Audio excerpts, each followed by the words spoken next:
Il faisait noir. Mélinda sentit quelque chose de froid lui tomber sur le visage.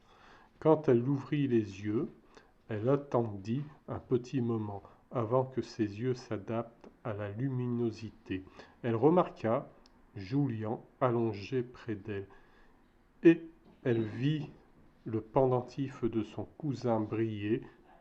Elle posa une main sur son épaule et le secoua au début doucement. Julien, Julien, tu m'entends? Elle le secoua plus fort et parla plus fort. Julien, Julien! Oui, Dit-il d'une petite voix. Linda, on est entré dans le grenier. Mélinda avait presque des larmes aux yeux quand elle le serra contre elle. Aïe! Tu me serres trop. Julien leva son regard vers sa cousine et il vit qu'elle avait dû se faire du souci pour lui.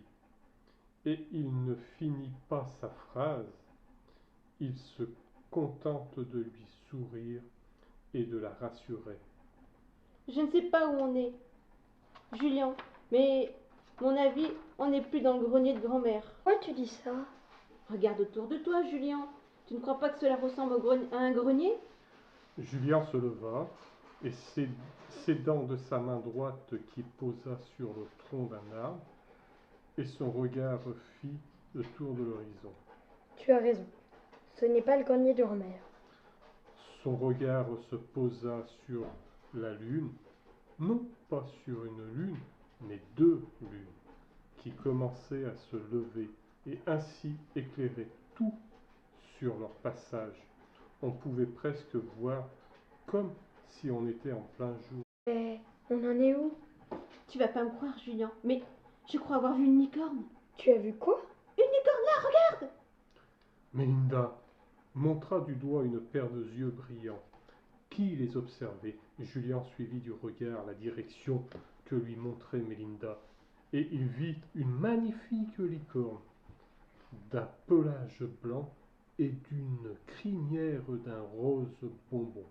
Il se frotta les yeux. Les enfants n'avaient pas rêvé. Ils avaient bien une sorte de cheval avec une corne sur le front. Bonjour les enfants, vous êtes en retard. Cela fait des heures que je vous attends. Mélinda n'en croyait pas ses oreilles. Elle avait devant elle une licorne, un être qui ne doit pas exister. Elle se le répéta. Ça alors? Ça alors? Je reviens pas, Mélinda. Tu avais raison. La licorne existe. Julien, toi aussi tu la vois? Oui, et elle est magnifique. Les enfants, vous devez être Julien et Mélinda, les petits-enfants de Josie. La licorne continuait à parler. Vous savez, je ne suis pas un phénomène de foire. Ici, les licornes sont courantes. La licorne leur indiqua une direction, et les deux cousins purent voir un groupe de 4 licornes, une violette, une bleue, une verte, et même une qui avait des ailes, en plus de sa corne sur son front. Elle dit que vous viendrez avant la nuit, et elle est tombée depuis longtemps. Mais nous avons de la chance cette nuit de double lune ce soir. On a remarqué, Madame la licorne? Mélinda, je me nomme Rosie, comme l'indique la couleur de ma crinière.